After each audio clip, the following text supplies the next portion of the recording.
जय माता दी दोस्तों, स्वागत है आपका हमारे YouTube चैनल पर। आज मैं आपको वैशाख मास के महात्म्य का 10वां अध्याय सुनाने जा रही हूँ।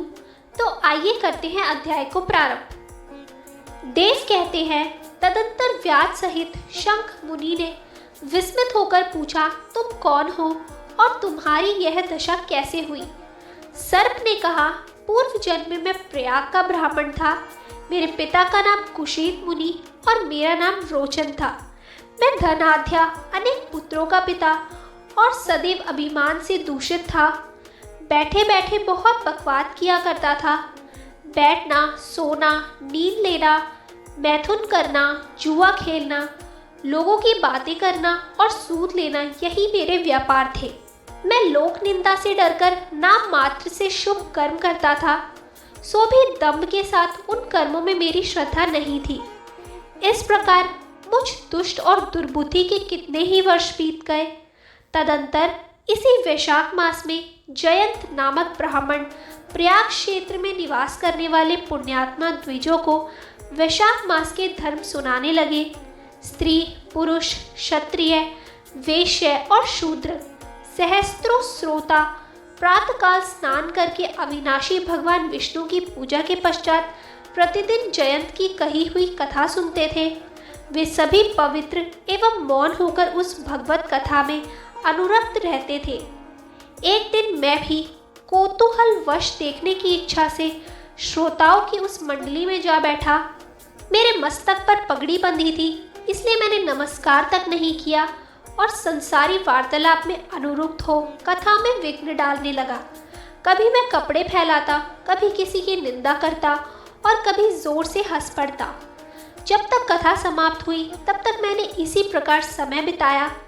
तत्पश्चात दूसरे दिन सन्निपात रोग से मेरी मृत्यु हो गई।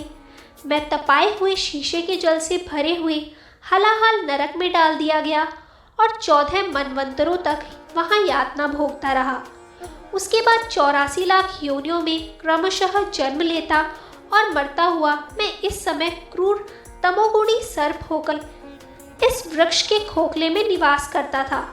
मुने, सौभाग्यवश आपके मुखारविंद से निकली हुई अमृतमयी कथा को मैंने अपने दोनों नेत्रों से सुना, जिससे तत्काल मेरे सारे पाप नष्ट हो गए।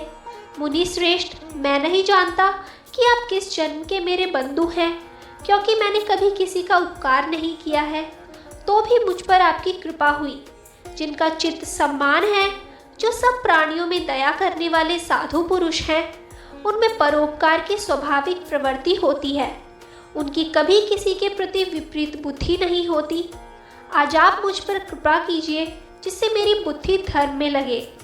देवादिदेव भगवान विष्णु की मुझे कभी विस्मृति ना हो और साधु चरित्र वाले महापुरुषों का सदा ही संग प्राप्त हो। जो लोग मत से अंधे हो रहे हो, उनके लिए एकमात्र दरिद्रता ही उत्तम अंजन है। इस प्रकार नाना भांति से स्तुति करके रोचन ने बार बार शंख को प्रणाम किया और हाथ जोड़कर चुपचाप उनके आगे खड़ा हो गया। तब शंख ने कहा, ब्राह्मण, तुमने वैशाख मास और भगवान विष्णु का महात्म्य सुना है। इससे उसी क्षण तुम्हारा सारा बंधन नष्ट हो गया। द्विज श्रेष्ठ, परिहास, भय, क्रोध, द्वेष, कामना अथवा स्नेह से भी एक बार भगवान विष्णु के पापहारी नाम का उच्चारण करके बड़े भारी पापी भी रोग शोक रहित वैकुंठ धाम में चले जाते हैं। फिर जो श्रद्धा से युक्त हो, क्रोध और इंद्रियों को जीतकर सबके प्रति दया भाव रखते हुए भगवान की कथा सुनते हैं, वे उनके लोक में जाते हैं। इस विषय में तो क्या ही कहना है। कितने ही मनुष्य केवल भक्ति के बल से एकमात्र भगवान की कथा वार्ता में तत्पर हो अन्य सब धर्मों का त्याग कर देने पर भी भगवान विष्णु के परम पद को पा लेते हैं। भक्ति से अथवा द्वेष आदि से भी जो कोई भगवान की भक्ति करते हैं, वे भी प्राणहारिणी पूतना की भांति परम पद को प्राप्त होते हैं। सदा महात्मा पुरुषों का संग और उन्हीं के विषय में वार्तालाप करना चाहिए। रचना शिथिल होने पर भी जिसके प्रत्येक श्लोक में भगवान के सुयश सूचक नाम है, वही वाणी जन समुदाय की पाप राशि का नाश करने वाली होती है, क्योंकि साधु पुरुष उसी को सुनते, गाते और कहते हैं। जो भगवान किसी से कष्ट साध्य सेवा नहीं चाहते, आसन आदि विशेष उपकरणों की इच्छा नहीं रखते तथा सुंदर रूप और जवानी नहीं चाहते, अपितु एक बार भी स्मरण कर लेने पर अपना परम प्रकाशमय वैकुंठ धाम दे डालते हैं, उन दयालु भगवान को छोड़कर मनुष्य किसकी शरण में जाए। उन्हीं रोग शोक से रहित चित्त द्वारा चिंतन करने योग्य अव्यक्त्य दया निधान भक्त वत्सल भगवान नारायण की शरण में जाओ। महामते, वैशाख मास में कहे हुए इन सब धर्मों का पालन करो, उससे प्रसन्न होकर भगवान जगन्नाथ तुम्हारा कल्याण करेंगे। ऐसा कहकर शंख मुनि व्याध की ओर देखकर चुप हो गए। तब उस दिव्य पुरुष ने पुनः इस प्रकार कहा, मुने, मैं धन्य हूँ, आप जैसे दयालु महात्मा ने मुझ पर अनुग्रह किया है। मेरी कुत्सित योनि दूर हो गई और अब मैं परम गति को प्राप्त हो रहा हूँ। यह मेरे लिए सौभाग्य की बात है। यह कहकर दिव्य पुरुष ने शंख मुनि की परिक्रमा की तथा उनकी आज्ञा लेकर वह दिव्य लोक को चला गया। तदंतर संध्या हो गई। व्याध ने शंख को अपनी सेवा से संतुष्ट किया और उन्होंने सायंकाल की संध्योपासना करके शेष रात्रि व्यतीत की। भगवान के लीला अवतारों की कथा वार्ता द्वारा रात व्यतीत करके शंख मुनि ब्रह्म मुहूर्त में उठे और दोनों पैर धोकर मौन भाव से तारक ब्रह्मा का ध्यान करने लगे।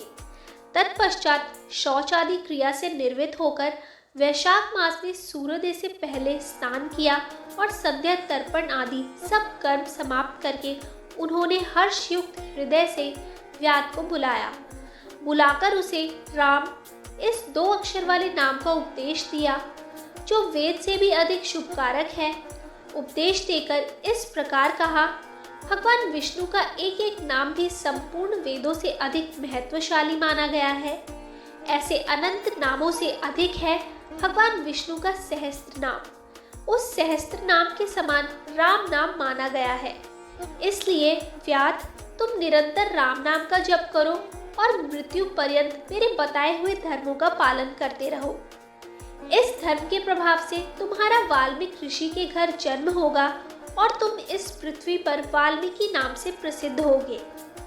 व्याध को ऐसा आदेश देकर मुनिवर शंख ने दक्षिण दिशा को प्रस्थान किया। व्याध ने भी शंख मुनि की परिक्रमा करके बार बार उनके चरणों में प्रणाम किया और जब तक वे दिखाई दिए तब तक उन्हीं की ओर देखता रहा। फिर उसने अति योग्य वैशाखोक्त धर्म का पालन किया। जंगली कैथ, कटहल, जामुन और आम आदि के फलों से राह चलने वाले थके मंदे पथिकों को वह भोजन कराता था। जूता, चंदन, छाता, पंखा आदि के द्वारा तथा बालू के बिछावन और छाया आदि की व्यवस्था से पथिकों के परिश्रम और पसीने का निवारण करता था। प्रातःकाल स्नान करके दिन रात राम नाम का जप करता था। इस प्रकार धर्मानुष्ठान करके वह दूसरे जन्म में वाल्मीकि का पुत्र हुआ। उस समय वह महायशस्वी वाल्मीकि के नाम से विख्यात हुआ। उन्हें वाल्मीकि जी ने अपने मनोहर प्रबंध रचना द्वारा संसार में दिव्य राम कथा को प्रकाशित किया, जो समस्त कर्म बंधनों का उच्छेद करने वाली है। मिथिलापति, देखो वैशाख का महात्म्य कैसा ऐश्वर्य प्रदान करने वाला है, जिससे एक व्याध भी परम दुर्लभ ऋषि भाव को प्राप्त हो गया। यह सेमांचकारी उपाख्यान सब पापों का नाश करने वाला है। जो इसे सुनता और सुनाता है वह पुनः माता के स्तन का दूध पीने वाला नहीं होता। तो दोस्तों, ये था वैशाख मास के महात्म्य का 10वां अध्याय। आगे के और अध्याय सुनने के लिए हमारे चैनल को सब्सक्राइब करें और शेयर करना ना भूलें।